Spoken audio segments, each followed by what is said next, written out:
আজকে বাসায় সবাইকে নিজের হাতে চিকেন ফ্রাই বানায় খাওয়াইলাম। সবাই তো একদম আমার হাতের রান্নার ফ্যান হয়ে গেছে। হ্যালো এভরিওয়ান, আসসালামু আলাইকুম। কেমন আছেন সবাই?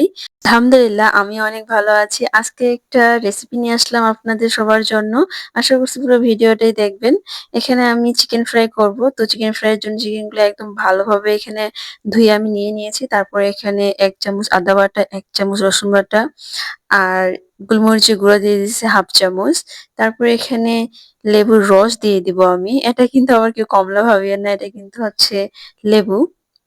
তারপর এখানে ১ টেবিল চামচ সয়া সস দিয়ে দিয়েছি। সয়া সসটা কিন্তু মাস্ট বি এখানে ট্রাই করতে হবে, নাহলে ফ্লেভারটা ভালো হবে না। তারপর এখানে ২ চামচের মতো আমি টমেটো সস দিয়ে দিছি। তারপর এখানে পরিমাণ মতো মরিচ গুঁড়া আর হচ্ছে হলুদের গুঁড়ো দিয়ে দিছি। তারপর হচ্ছে এখানে লবণ দিয়ে দিছি। লবণটা কিন্তু একটু কম দিতে হবে, কারণ সয়া সসে কিন্তু লবণ থাকে। তারপর এখানে একটা আমি ডিম নিয়ে নিয়েছি আর ২ চামচ দিয়ে দিলাম কর্নফ্লাওয়ার। তারপর এখানে পরিমাণ মতো দিয়ে দিছি ময়দা। কর্নফ্লাওয়ারটাও কিন্তু ইউজ করতে হবে, নাহলে কিন্তু ক্রিসপি হবে না খেতে। আর এই তো এখন এগুলো ভালোভাবে মিক্স করে নিতে হবে। আর এখানে কিন্তু আমি আজকে চিকেনের ২ টা পাও নিছিলাম। আমি কিন্তু এগুলো একদমই খাই না। এটা কিন্তু আমার মায়ের জন্যই নেওয়া।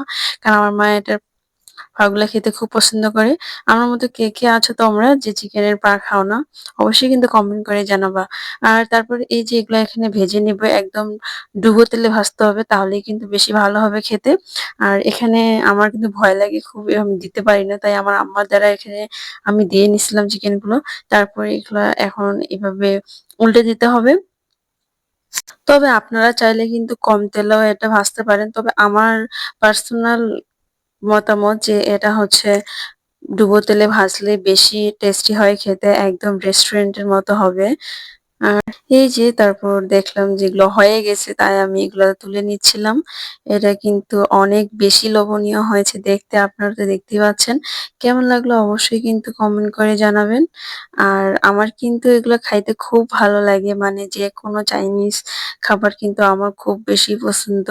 তবে এটা সত্যি কথা যে আমি কিন্তু খুব একটা বাসায় রান্না-বান্না করি না, বা আমার খুব একটা পছন্দ না।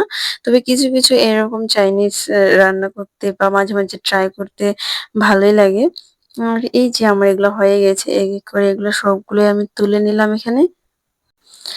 আর আপনারা তো দেখতেই পাচ্ছেন যে এগুলা কিন্তু আমার হয়ে গেছে। তবে এখানে সবগুলোই না, এখানে কেবল অর্ধেক হইলো। বাকিগুলো এখানে আমার মা আবারও এখানে দিয়ে দিচ্ছে। আমি আসলে গরম তেলে কোনো কিছু দিতে খুব ভয় লাগে আমার। তারপর আমি এখানে সস দিয়ে, এটা কিন্তু অবশ্যই খেতে হয়। যাই হোক, আপনারা তো সবাই অবশ্যই জানেন। আর এখন এটা আমি নিয়ে যাবো আমার ভাইয়ের কাছে। কারণ ওও কিন্তু এরকম খাবার খেতে খুব বেশি পছন্দ করে। আর তাই আজকে আমি ফার্স্ট ওকেই ট্রাই করাবো যে কেমন হয়েছে। এখন দেখি যে ও খাওয়ার পরে এখানে কি বলে।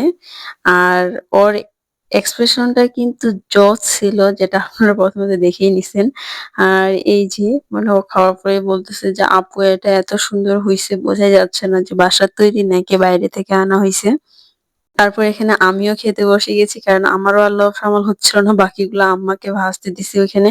আর এইদিকে আসি খাইতে বসছি। যাই হোক, আপনারাও এভাবে বানায় দেখতে পারেন। আশা করি ভালো লাগবে।